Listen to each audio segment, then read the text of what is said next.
Hello and welcome to Prophetic Voices, Preaching and Teaching Beloved Community, a podcast from the Episcopal Church's Office of Reconciliation, Justice, and Creation Care, where we explore the season and the lectionary through the lens of social justice. I'm your host, Reverend Shaniqua, Staff Officer for Racial Reconciliation, and I'm so glad you could join us. In this episode of Prophetic Voices, we'll be discussing the Easter Sunday lectionary. Our amazing guests this week are the courageous Elijah Granier, who is an executive assistant for Ernst Young. He grew up in a non-denominational faith tradition and lives in New Orleans. He is passionate about ending racism and making the world a safer place for his godchildren, who he loves spoiling and spending time with. The Reverend Michele Morgan, who is from Calgary, Alberta, Canada, and is the rector at St. Mark's Episcopal, Capitol Hill, D.C. They like cross-stitching and are passionate about bike commuting, gun violence prevention, and Wynnona Earp, a cult TV show. She and her wife are currently looking for a dog to adopt. And last but not least, the passionate Elishia McAllister, who is from New Orleans, Louisiana, and is an Episcopal seminarian at Berkeley Divinity School, pursuing their Master of Divinity at Yale while raising their two children.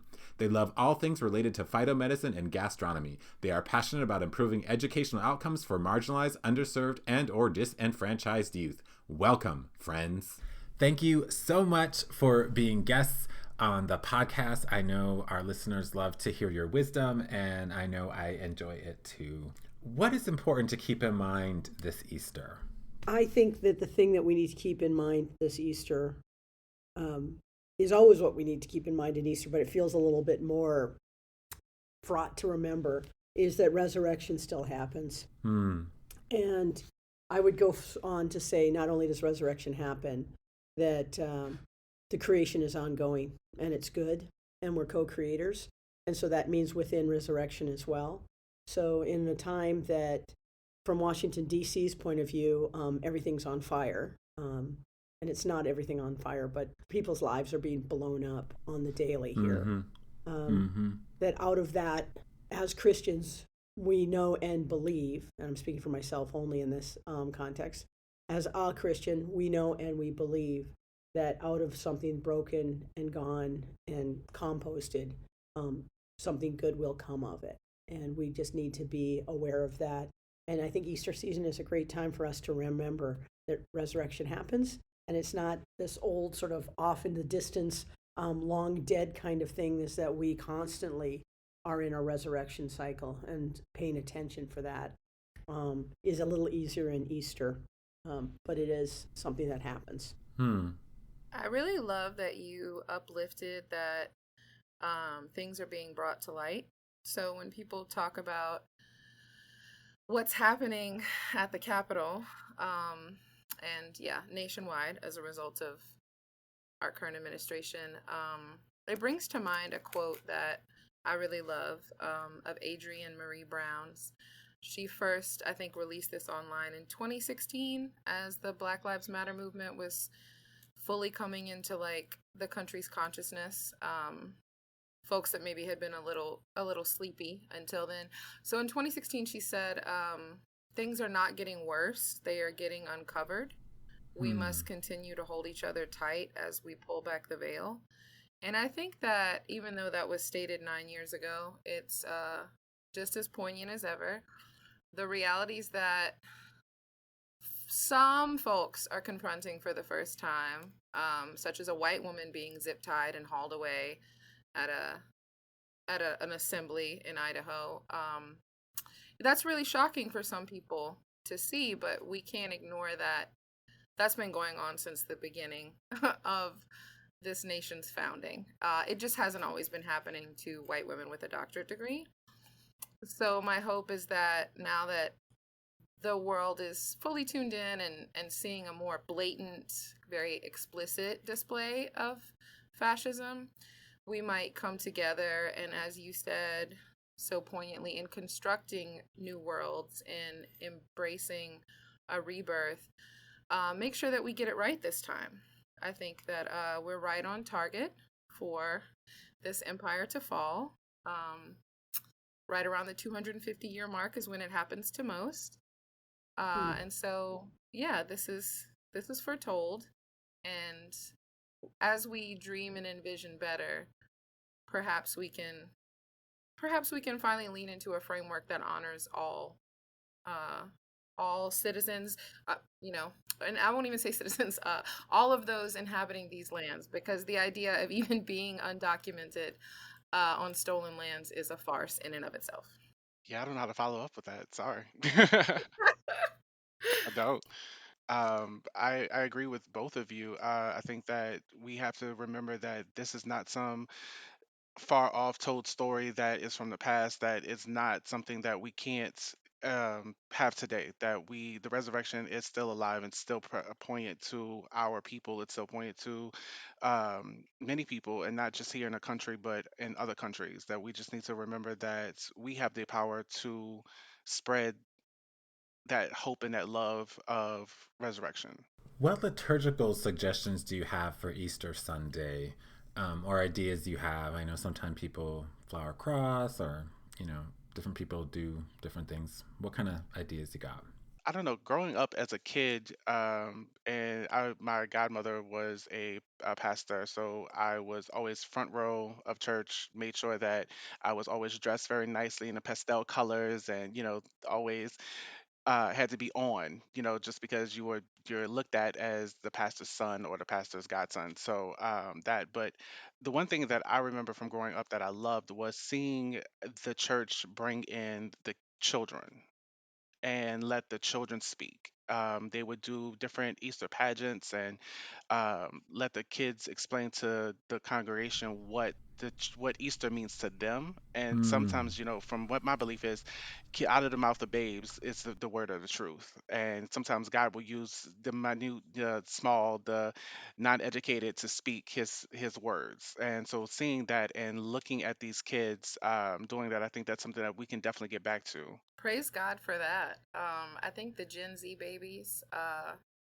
So prior to seminary, the most immediate career iteration I had was as a teacher, working with youth ages 14 to 22.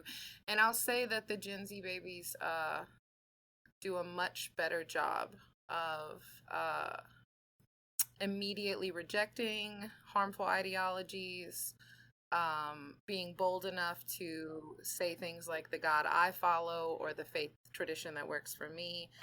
I've also experienced that it doesn't take as many steps for them to draw the connections between, say, transgender people having their passports taken, healthcare withdrawn, forced gender identifiers, and like, oh, okay, this reminds me of when we were talking about eugenics, and I'm like, it does, doesn't it? It's feeling very 1939 in here.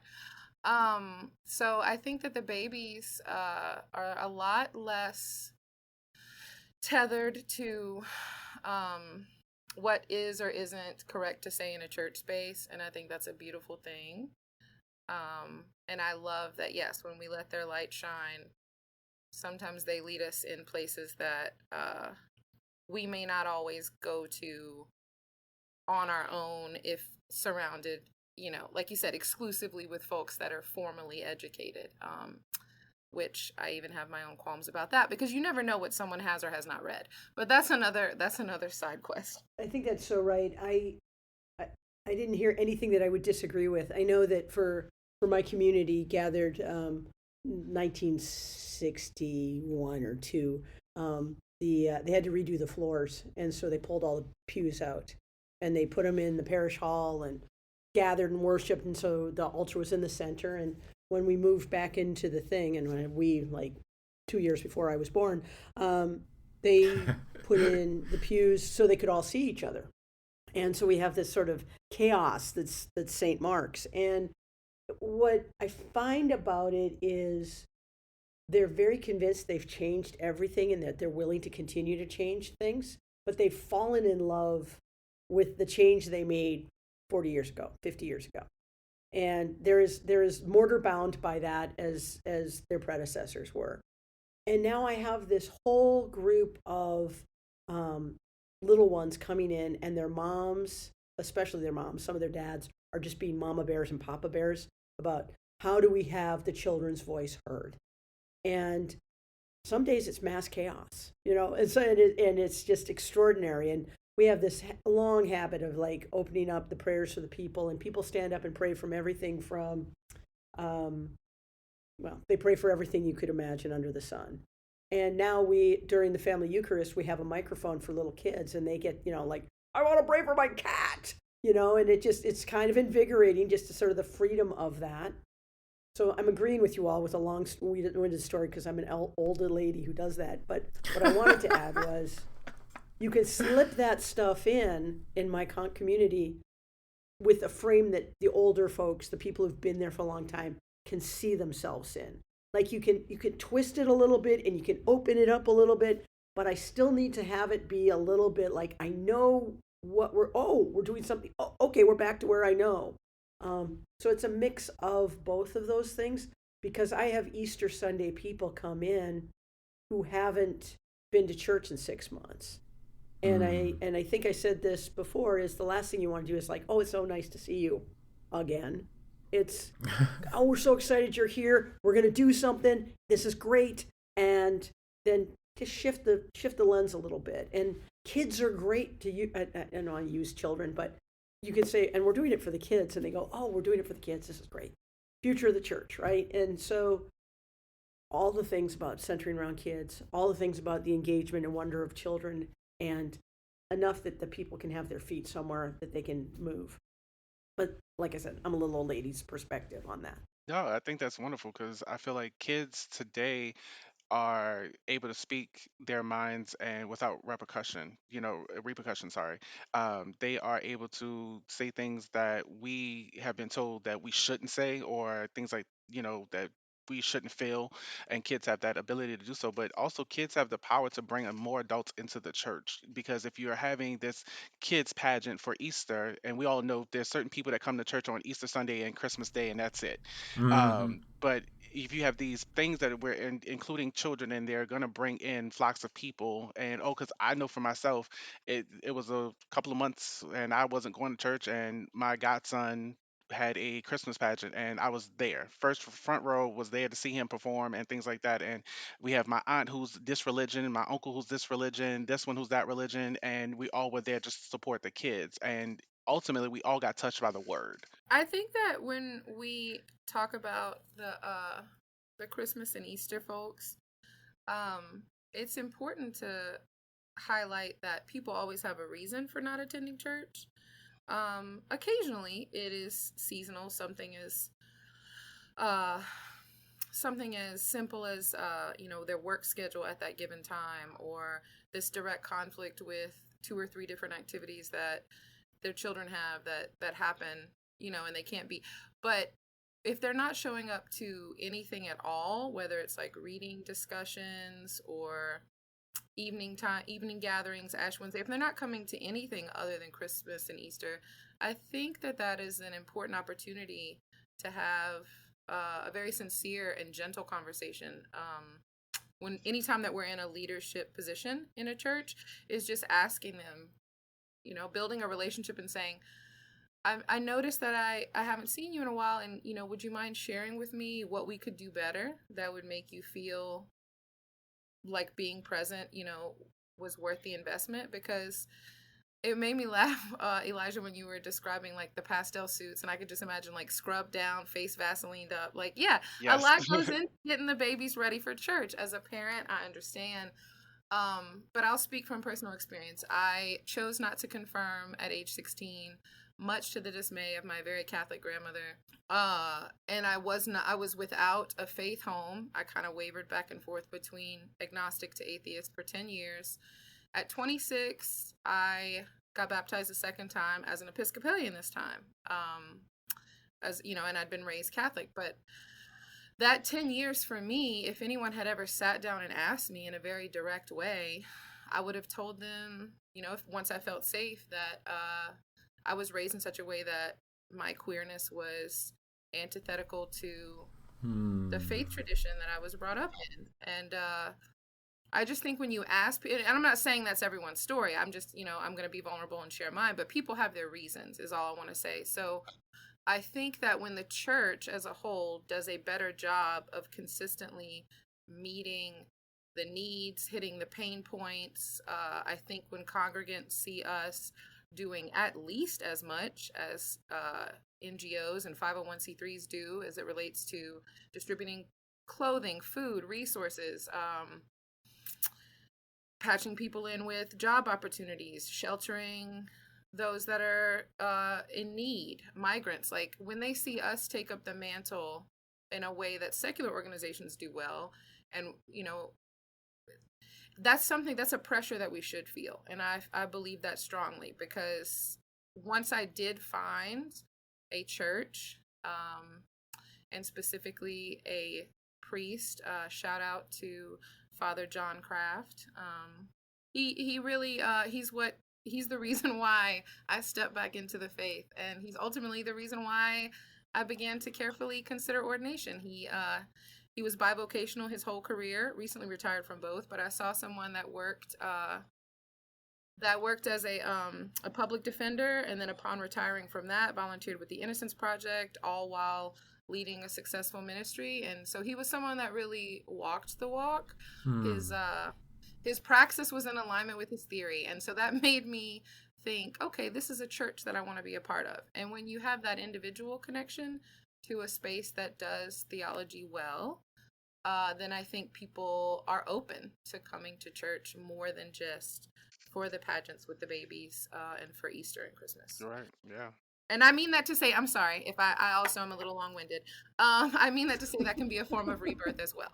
To me, those are connected. The idea that you can plant a new seed in soil that you formerly thought was barren. I agree with you 100%. I know that growing up in the church, it was my place of solace. Growing up in a hectic household, and uh, coming from being very poor and things like that, where church was my place of solace. It was my place that I can go and know that I was loved, that there was no issues, there was no problems. And then when I started questioning my own sexuality, um, I was met with hatred and bigotry and told that, God no longer loved me and these things. So it fed into that self-hate and that misunderstanding, especially as a child.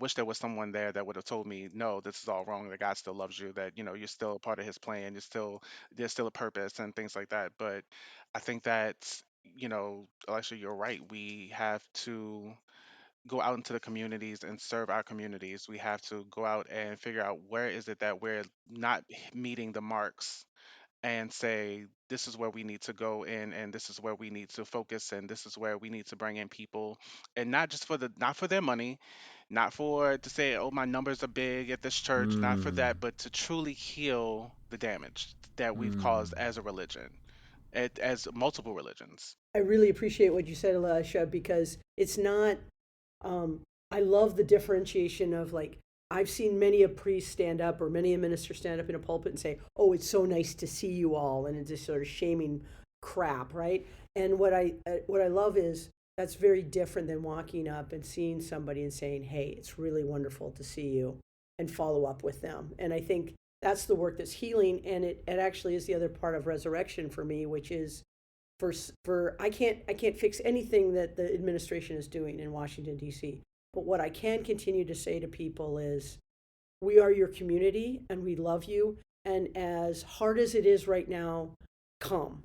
And even if it's not hard for you, if you show up, you get to be the community of the people who need community. You're doing great service of being here this Sunday, because there's somebody who wants to hold their pain up to God, and they need someone to hold them up while they do it.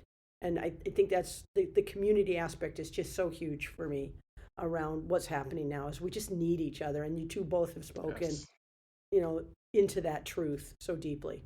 Let me shift us over to discussing gospel. And I'm talking about John because when we did Easter Vigil, we already did Luke. So who are you as you read this story? And I know that shifts for me from year to year. Sometimes I feel like I'm Mary and nobody's listening to me, and I'm trying to tell them something really important and it's just falling on deaf ears. Sometimes I feel like the gardener, or not the gardener, but the Jesus, where they confuse you for the gardener. Like, as a person of color, sometimes they just kind of look right over you and they don't realize who you are. Or anyway, yeah. So who are you in this resurrection story? I think for anyone that has spent any length of time with me, they would automatically associate some Mary Magdalene energy. I definitely am the type to be like, saying to a Thomas the Doubter, what do you mean you have to stick your fingers in the wound? I've been trying to tell you, this is what's going on. So like just today, actually in class, I saw a couple of head nods and eyebrows raising when our professor uplifted that the 1946 translation, the mistranslation that changes our scriptural whatever, you know what I'm saying, that changes our understanding of the passage from God condemning non-consensual acts with minors and instead makes it about homosexuality. Some of those same people I've gotten into heated discussions with and said, well, why don't you check out a version that's pre-1946? But anyway, that translation was actually decided here at YDS, at Yale Divinity School. And it's like, what a stain on our legacy that we were the forerunners of that. So, yes, I am the sort of person to be like, hi, this is what's happening. Can we go ahead and gather some momentum around this? And then, I have to pray for peace and calm as I wait for other people to be like, I finally read this thing that confirmed what you told me. And so now that I've seen a couple of sources in JSTOR, I've decided that like maybe I might go ahead. And I'm like, okay, great. Can we get to work now? Can we do something about it? It's funny. I would tell you that in this story right now, I would say Mary as well, but for a different reason. And the reason being that my first response might not be a helpful response, because she sees Jesus and she says, where have you taken him? Where have you taken him? And you get that glorious moment of Jesus doing something that he's then seen anew, right? Like in Aramaic, he breaks the bread, right? And that's when the disciples see him. He's just like Mary, and hearing her name, hearing being called, whose she is, happens to break her open. And so her first response is not the helpful response. And I love a gospel story where somebody in it doesn't make the best decision right off the bat. And there's a gentle correction and people go, oh, yes. And I'm an impatient soul too. Like when I've been speaking my truth for more than 8 minutes and someone doesn't get it, I'm like, you're dead to me, right? And I have to wait for them to catch up. And then I'm like, well, okay, maybe you're a little bit alive to me, right? But I love that her first response isn't the helpful one. And I always need to be reminded of that because my certitude is like my biggest sin. And I love a gospel story that helps me remember that my certitude isn't the most important piece of this.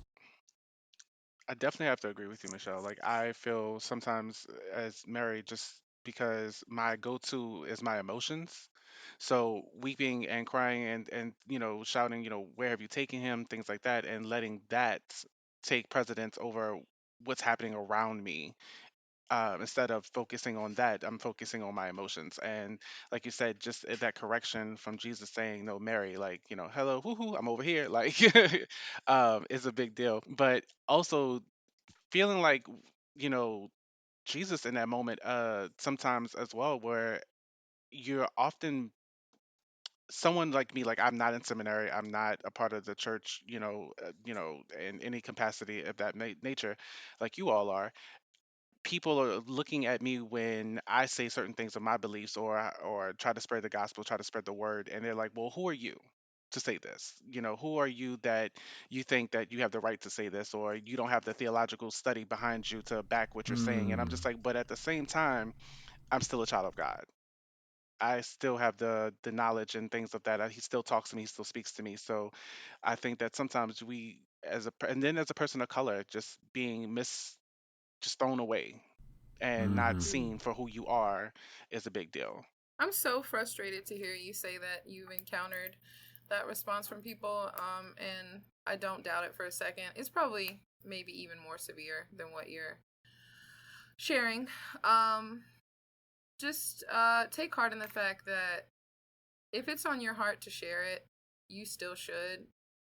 Please don't allow people that don't love themselves enough to follow their own call, because I haven't started saying anything different in the 2 years that I've been in my 3-year seminary program. I'm still saying the exact same stuff. I just turned 40 and I've been saying this since I was, I don't know, maybe 12. So yes, you're right. The agency and access that a particular degree from a particular institution affords you, that's true. It's unfortunate that it lubricates things in that way. But as someone who is literally saying the exact same thing that I've always said my entire life, uh, I won't say that unpopular opinion and MDiv is not required to be a good theologian. As far as I'm aware, I don't think Paul had one when he was writing his letters. Pretty sure Jesus didn't have an MDiv either. So, I mean, just I know I'm being silly, but like it's really not as important as some people might lead you to believe. Some people have an MDiv and don't do much with it. So, take that for what it's worth. True. Thank you for that. I appreciate that. I'm really curious about. I've always wondered this, and why do folks not recognize Jesus? Or, like, do you think he looked different? Do you think, like, I mean, I imagine if you've been raised from the dead, you probably have some serious bedhead or something. Like, what do you think is that people don't see Jesus? And the way I've talked about it when I preach about it is like using a dandelion when it's yellow, and then the dandelion that's all gray that you blow on. It's the same plant, but maybe they look like I don't. What do y'all think? I'm so glad you brought that up because I was waiting for the proper moment to talk about this incredible text, Resurrecting Wounds, Living in the Aftermath of Trauma, written by Dr. Shelley Rambo. So she examines just that. I want to say particularly in chapter 2, I'm not going to, I mean, unless you want me to get out and like, cite sources, but you said don't really treat this like a panel. I recall it primarily being in chapter 2. Where she really dives into that idea of recognition of wounds, recognition of rising again, just reclamation all the way around.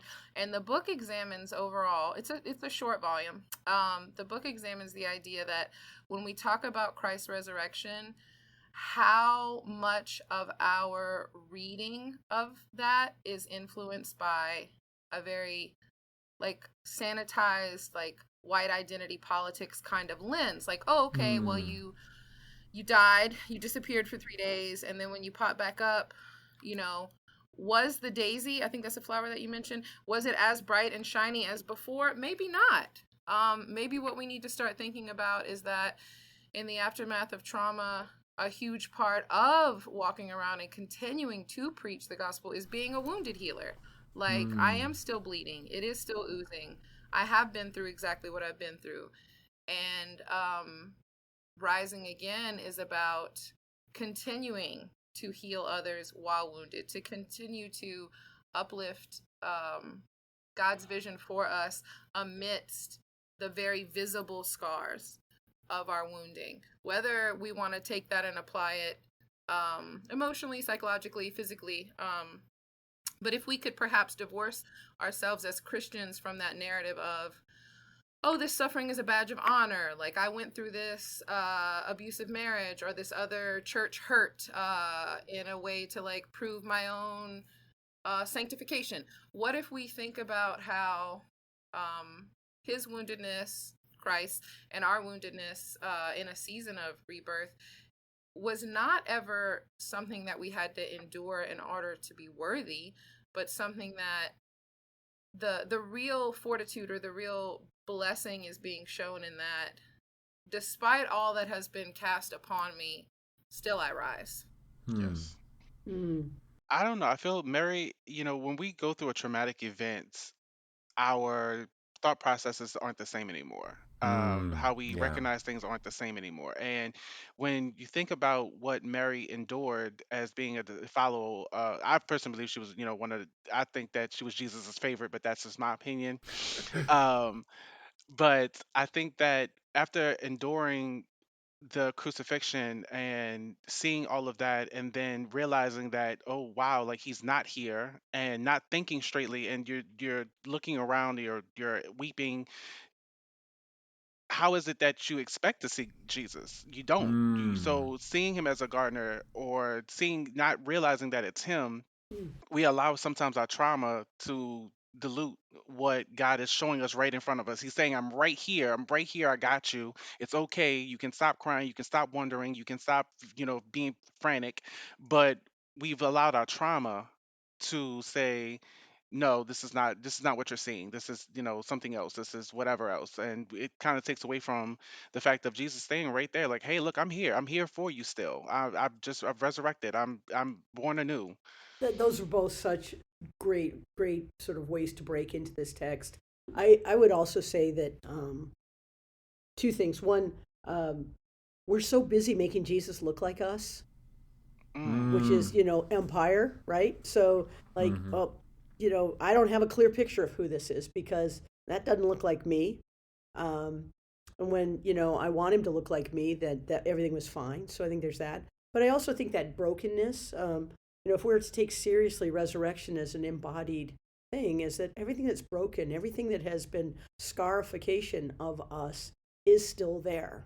And somehow, scripturally, it has been transformed by the glory of God. We don't know yes. what it looks like. It reminds me. I was a seminarian at St. John the Divine in New York City, and I had a very serious conversation with someone as a very young seminarian about after the resurrection has come, what nose will I have? Hmm. What nose will I have? Will it be the nose that, And I was like, well, your new nose is a scar. So I think you're going to have your new nose, but I don't know. And it mattered to her so deeply. And I was like, man, if the resurrection comes, I hope that the first thing isn't my biggest thing is like, which nose did I have? It's just like, I was like, oh my God, right? Like there's something that has happened that is inexplicable. And the Mhm. glory of God has transformed me. And if I'm worrying about my nose, am I doing it wrong? Mm. And for her, she may not have been doing it wrong.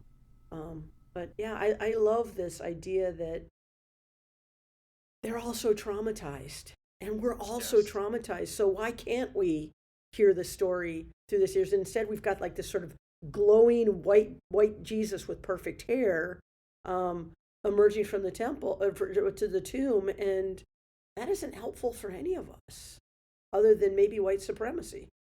I recall growing up being biracial. People would ask me constantly, well, what are you? What color are you? What is, what's this? What's that? And I remember coming to my mom because I didn't know. Growing up, I'm 31. They're growing up here in New Orleans. There weren't a lot of mixed kids that I was, surrounded by things like that. So I didn't know that I was different. Where in New Orleans were you not around a lot multiracial people? What part of New Orleans? I grew up in the West Bank. Oh, okay, that's not New Orleans. Yeah, That's the West Bank. I'm that's the sorry. West I Bank. was like, what are you talking about? But please continue. Yeah, no, I didn't grow up around that at all. Like, so it was one of those things where I didn't know who I was or what color I was. So I would go to my mom and ask, and she would always tell me, just tell them you're the same color as God. And that's helpful as an adult looking back at it. Like, that's helpful. It's a beautiful thing. It's powerful. But at the same time, as a kid, it still didn't answer the question. Like, we want to see God as ourselves and we want to see ourselves in God, but it's also hard to say as a kid, in second grade, third grade, oh, I'm the same color as God. I grew up biracial too, and my mom's very brown, and people would ask me who my mom was, and I'd point to my mom, and they Yeah. would say, "Oh, that poor child, she doesn't know who her mommy is," because they were looking around for some nice redheaded Wow. white lady. And I said to my Yeah. mother, like, why do they not know you're my mom? And she's like, because they're stupid. So, I'm like, okay. I love that idea of like identity at the forefront. I want to tease that out a little bit, like standing strong in who you are and like your place in the kingdom, because that makes me think of the Isaiah passage that you also asked us to Mm-hmm. examine before meeting today.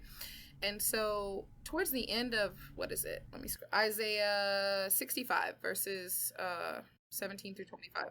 Yeah, so at the very end, the way I read the wolf and the lamb feeding together, the lion and the ox being at peace, one is not trying to kill the other.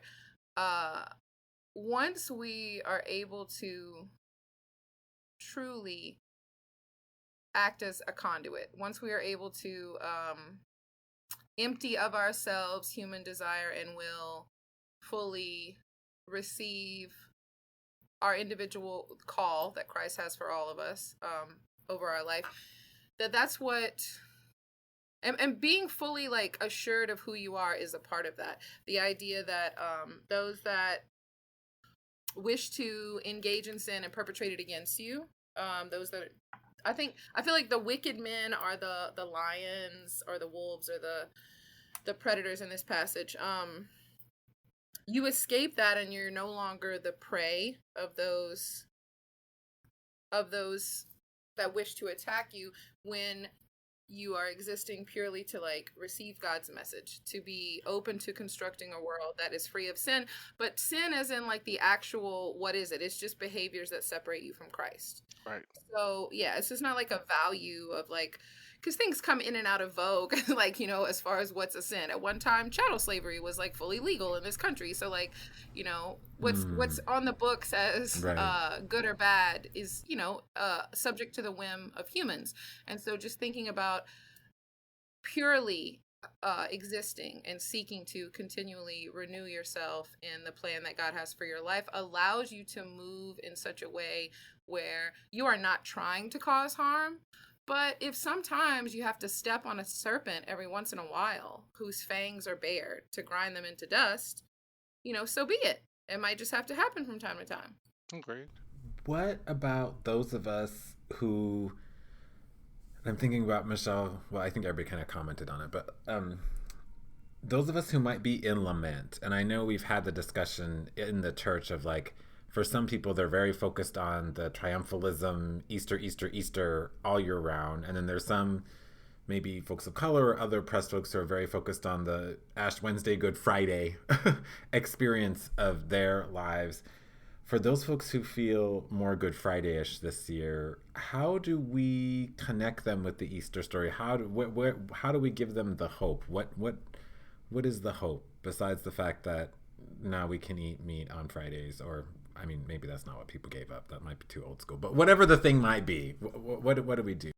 I think to remind them that, especially like you said, when it comes to the Good Friday people, to remind them that there was an outcome of this tragic event. There was something that good came of it. That we sometimes as humans, we like to dwell in the negative, or we like to dwell in the hurt and the pain, and it's fine for certain extensions, but we have to remember that we have to come out of it. That at the end of the day, the resurrection is the that part of the story that tells us that he defeated death, he defeated the grave, he defeated hell, he took the keys into his own hands, and that now we are resurrected and we're back and right with God. So I think that when we look at the story as a whole, it's once again showing you the imperfections of humans, the malice, the negative, the horror, just the horrific things that we can do, but ultimately that God still managed to turn around and make it better for us. And now we can say we're not afraid of death. We're not afraid of going to hell. Because now we know we're in right relations with God. Yeah. What if giving up meat on Friday is really about examining the ways in which you have excess and others have not enough? What if we think about giving up meat on Fridays, which may not mean as much in today's scope, but what if we can apply that to like, should billionaires exist? Should you actually have so much money that you can't really spend it in a lifetime? Should you have so much money that it would be physically impossible to acquire if it was based solely on your own labor? That the only way to have this much is by exploiting others? Maybe that's something we need to think about going into Lent. Like, who are we asking to give up what exactly? Yeah, I think that resurrection isn't an answer. It's not the conclusion of it when it's here. It's something we strive for again and again and again. And resurrection is an awful lot like prayer. It's not like we can pinpoint what the desired outcome is. We live into resurrection and we pray. And I love this idea of like really encouraging people not to, I'm going to give up something for Lent to suffer. I mean, perhaps we're already all suffering and we should just acknowledge it. And what do we do with it? And maybe we spend Lent not saying I'm going to suffer because I've given up something I really like doing, but I'm going to actually see that other people are suffering, and what can I do to alleviate that suffering? That seems like a whole lot better use of Lent for me, and I would not have thought of it until this conversation. I think it's really helpful. But resurrection isn't the only way, and I think there are people who, in the same way you use the image of this white woman being zip tied and dragged out, that has happened forever to people of color. That has happened forever with people on the margins. And it feels like people who've never seen themselves in this position are all of a sudden in this position. And there are people who I push me over with a feather that they're using the word resistance and actually kind of sort of feeling like they know what they're talking about or talking about resistance. It's because they've never been put in this position. And what does that mean about suffering and Lent and resurrection and the next step? People of color in this country have paid a much higher butcher bill than many. And there's informed wisdom there. So maybe Lent is trying to tap into some of that wisdom because it exists, and lots of folks haven't stepped into it. Her name is, and I apologize. I'm glad that you brought it back to my attention. I didn't say her name. Dr. I don't know if she says it Teresa or Teresa Bornpole. That was the woman who was zip tied at that Idaho town hall meeting. But I do think that now that circumstances have, I do want to stand strong on what I said at the beginning. Now that circumstances are happening to those that they typically don't happen to, we can maybe also expand that and think about that on the gender and sexuality spectrum as well. Because trans, two-spirit, non-binary, whatever you want to call it, people have existed from the beginning of time and will exist until the end of time and don't need any permission to exist. And when we look in the Bible at the very revered and hallowed place that is held for eunuchs, just the idea that it is not kind of like a paternalistic, like, oh, I feel sorry for you, I guess I'll give you a little bit of access to God's love. No, it's more so, how about we expand our understanding of Scripture and come to realize that just perhaps those that have suffered the most, that have been subjugated continually, that have been at the margins, disenfranchised, maybe they have something to teach us more than any other group about what it means to hold tight to your faith and to continue to walk in purpose, despite everyone around you not recognizing your right to exist. So as we expand that awareness for Black and brown folks, folks without state-stamped documentation to be in this country, let's also think about how that plays into, like I said, the Gen Z babies already get it, but I think I'm 40, I think people in my generation and older have a harder time understanding that if you wait until they come for you specifically, it will be too late. Yes. You need to care about, if for no other reason besides self-preservation. You should do it if you call yourself a Christian, point blank, period. Jesus is very clear about how we should treat each other. But if that's not a good enough reason, know that once they have taken them, just like the Nazis did, first they burned down and destroyed a hospital that provided gender affirming surgery, that had a library of books talking about everything on this topic. Not to get too deep into it, but just like that was one of the first things to go, it's going to be that way again if we don't step up, if we don't say, the power of Christ compels me to tell, this is evil and you need to stop it right now. I would love to see some more Christians get on board with, talking in their Facebook groups and saying, perhaps you should reread the Bible. Perhaps maybe you relied a little too heavily on a misreading of a mistranslation, and maybe we could start from there. If I was going to add a Lenten practice that I would if everyone would like a Lenten practice from me, this is my Lenten practice I would give to all of you. Yeah, take bystander training. Like, people are watching that video and they're like, well, if I was there, I would have, like, okay, like maybe you need to practice that before you're put in that position. I mean, I just think that there's a ton of people who have a ton of privilege who do not know how to stand up and live into any of the precepts of the Bible. And I watch those videos and I just cringe because people are judging everybody else in the restaurant or in the auditorium. And the truth of the matter is, a ton of people don't know what to do. And so I'm really encouraging bystander training within my congregation, because I think even if it's just a matter, not even just, take the word just out of that sentence. If ICE shows up and you've got your camera out, that's great. But what else? What's the next thing you can do? Because there were a ton of people videotaping what was happening to that woman, but nobody knew how to stop it, right? And keep themselves safe. And I think that someone with my face has a much better chance of surviving an interaction with ICE or the cops than other folks do. So I got to leverage my privilege, and I got to practice that. And that's my Lenten discipline that I'm inviting others into as well. I am so grateful that you said that. Thank you. You are so on point with that. The closer we are to the complexion for protection, we really do need to lean into that. And what you said about bystander training, oh my God, so prudent. As I understand it, kind of that whole study within the psychology movement happened. I think there was this bartender, Kitty Genovese. Yep. She was killed in New York.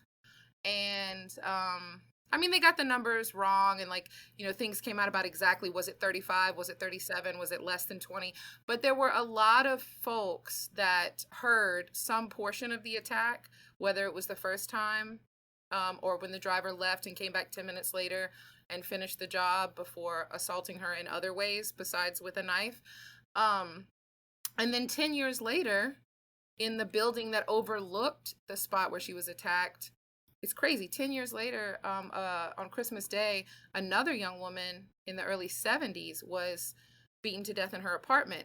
And so when the articles were coming out, it was this whole idea of how could a decade apart they have these two very graphic, a lot of witnesses, at least to the sounds of it, if not the visuals. In the case of the second woman, the model in the early 70s, I can't remember her name, but yeah, and so as I understand it, the training that began around that with bystander training was not at all to put the onus on the person being attacked, but if you find yourself in a position where you are being harmed and people are suffering from that fight or flight, freeze, fawn, series of cycling through those reactions, it is really useful to point to someone in the crowd and say hey, you help me, or call out is someone going to help me? Say, in the moment to disrupt. And if you are a witness and you see a victim unable to do that, which is valid, we then can also say, you call out a specific name, point to someone in a blue jacket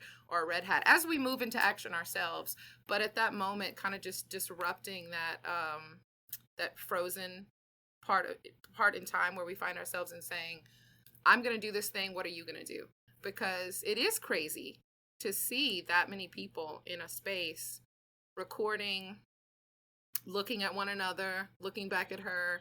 But the end result was that, when it was all said and done, 3 men who were not official officers in any capacity for any entity or institution zip-tied someone and carried her out. And so I love what you said about practice. As a parent, that's something I'm really big on with my preteen and teenager. How will we react when we see someone being pulled over by a police officer and some suspicious stuff is going on? What apps do we already have installed on our phones, and how are we going to use them to record and automatically send a report to a police station? What does it look like to just be comfortable taking voice memos out on your phone and recording things? It's really important to practice, because if you wait until the event happens, it's a lot harder to step into what you would like to do from an idealized sense. So I'm so grateful that you brought that up. That is a great conversation for Good Friday. I know I've preached Good Friday on the bystanders who are asking and like, why didn't they speak up? Well, anyway, let me move us on. Where might we find Jesus or the sacred and not recognize it? Or has there ever been a time when you have seen the Lord or something sacred and did not recognize it? I was at a protest a million years ago. HIV was very present in the world, and we went out. There was a conference on about the biblical realities of why gay men get AIDS and no one else. And so we were out there protesting that this is complete utter garbage, and blah blah blah. Anyway, another group came and counter protested us, and there was some young man, and he had a sign that said Jesus hates queers, and he had misspelled the word queer. And I, being a helpful person, felt a need to help him understand that he had misspelled the word queer. And I stepped a little too close to him, and I was trying to have a conversation with him, and his response was to clear his throat and spit on me. And it hit me about right here. Wow. And I was going to kill him. I was going to jail, and I knew I was going to go to jail. I was going to jail.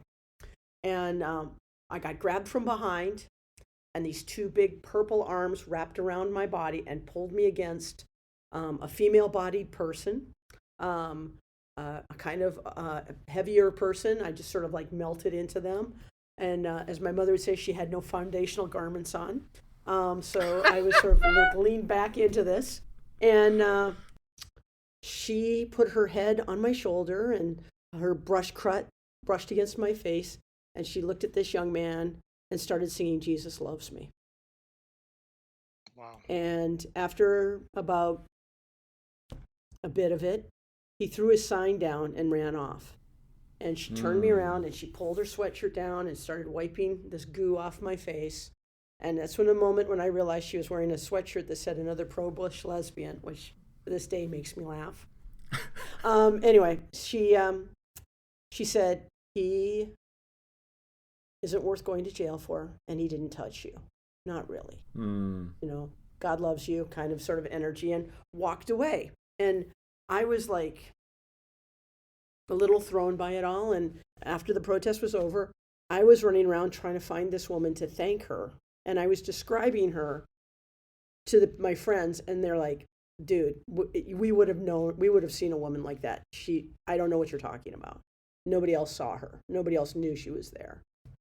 And I kind of went, oh, okay. And then years later, I thought, oh my God, I think I met my guardian angel. I mean, the holy presence of someone not wanting me to hurt someone else intervened in my life in a way that I have no explanation for. And I think if I had to say I needed a physical representation of resurrection, it was kind of a big lesbian with a brush cut and a purple sweatshirt who kept me from going to jail that night. Love it. So I was recently reminded of the power in a really incredible short story by Leo Tolstoy, Where Love Is, There God Is Also. So I actually hadn't read this probably since like early 20s, undergrad. But the dean of Yale Divinity School, Gregory Sterling, our lovely dean, he actually just published a short little op-ed 3 days ago on MSNBC.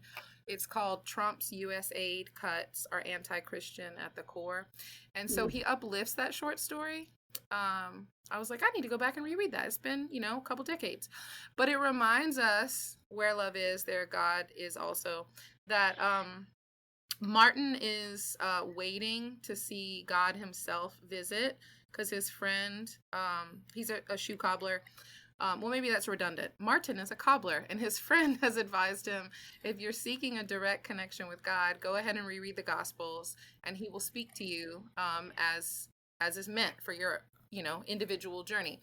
And in the process of waiting for God himself to appear, a woman with a baby appears, an old soldier appears. He gives the old soldier some hot tea to drink. The woman with a baby in her arms, he gives her a cup of soup and a cloak to keep warm. Then there's a woman who is upset because a young man has attempted to steal an apple from her fruit cart. And so he lets the boy keep the apple and pays pays for the fruit, gives the money to the woman. And in all three of those situations, God is whispering, this is where I am. Like, in seeking me, the quiet "it is I" that keeps answering him at the doorstep, that little whisper is like how it's basically the best representation of how you treat the least among you is how you would treat me. So I just loved being, compelled to reread that story. I've had different answers to this at different times. Sometimes I don't know how to explain it very well, but sometimes somebody would just be talking to me, and it could be like it's usually some rando somewhere, like you see somebody waiting for the bus or whatever.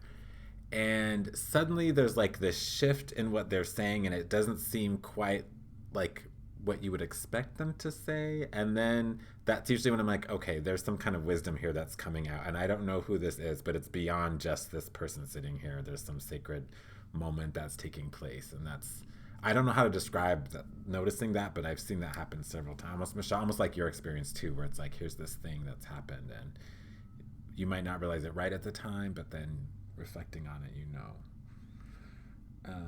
nice. I when we were talking about giving stuff up for Lent, I have a friend named Jennifer, and she works for Catholics, but she's not a Catholic. She's like traditional. And I remember her she's like, I used to try and give something up for Lent. And then she's like, you know what? We're done with that. We had to give up our land, our culture, our children, our language, our resources. We have given up enough. There is no reason as an Indigenous woman we have to give up any. Like, she just kind of went off, and I was like, okay, Jen, thank you. Yeah, I'm okay with that now. I know exactly what I'm going to say. Did she lie though? No, she did not. I love Jennifer. And she always has a lot. She's been a guest on this podcast before too. Actually, I love what she has to say. What tips do you have for preaching Easter Sunday? Reclamation is possible for each and every one of us. There is nothing so broken that God cannot fix it.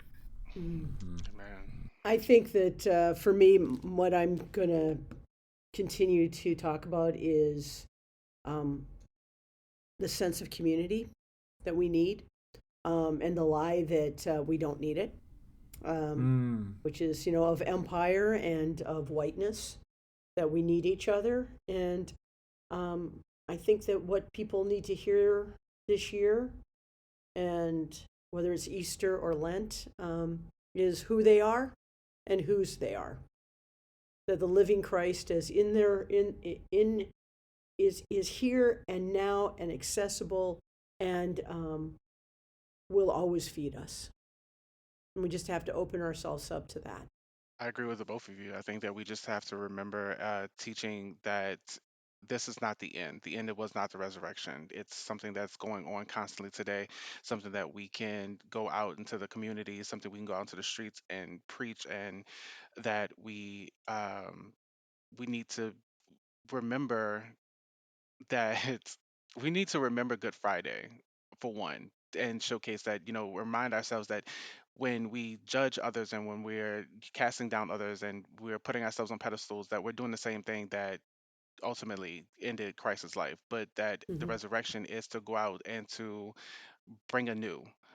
And that ultimately that's what we need to be preaching, to just remind people that, no matter how far you've fallen, no matter how far you've gone, no matter what you said, what you did, how you acted, how you behaved, God is still there. He's still here. He's still present. He's still he's still redeeming. He's still in a soul saving business. Literally, the business that Christ is in, yes, is of making, not only restoring, but like making better than what was before. Yeah, it's like the word reconciliation, right? Really? What are we reconciling? When have we ever? I always want to say, when have we ever been reconciled? But I'm sure there's a better word for it than that. Reclamation. We need to get radical. We just got to wait for our non-radical brethren to catch up. It'll happen though. It's coming. I'm really thinking about I would readjust what they say, where it says, go to my brothers and say to them, and then it says, I would say, go to my siblings. But and then I have seen the Lord is what I was thinking about. But I was also really struck, Michele, by what you said about this question about which nose will I have? And as you're saying, I'm thinking about will I have my appendix? Or, which I could care less about, right? But maybe, what if I was a woman who had survived breast cancer? That might be a very different thought about what that means for me. And what I'm thinking about preaching, I don't know if I can really talk about that specific topic, but I really think I can say something like, in the resurrection, we are called to make people whole, and we are made whole. And what does that look like for us? How are we whole people? And how do we see a whole person? And maybe when we, this is all working out in my head, sorry, I'm just talking out loud, but like when Mary didn't see Jesus and thought Jesus was the gardener, maybe she didn't see him as a whole person at that moment. And maybe when Jesus does the thing, they see him as a whole person. I have to tease that out. I think that's going to be the sermon, maybe. Thank you so much all for your wisdom and voice and stories and call for justice. Thank you. Thanks for having me. Thank you. In Jesus' name. Amen. Amen. If you want to learn more about Beloved Community, visit episcopalchurch.org/beloved-community. Thanks to our guests, Elijah, Michele, and Elisha. Thanks also to our production team, especially Olivia and Asma. If you found Resurrection today, please rate, review, and of course share our podcast. That's it for this season of Prophetic Voices, but look for our special Creation Care episodes coming up. Until next time, let your light shine.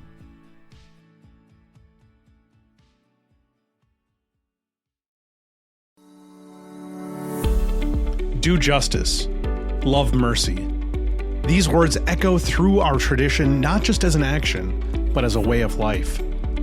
At Episcopal Service Corps, we invite young adults to explore what a life of justice and mercy looks like for them.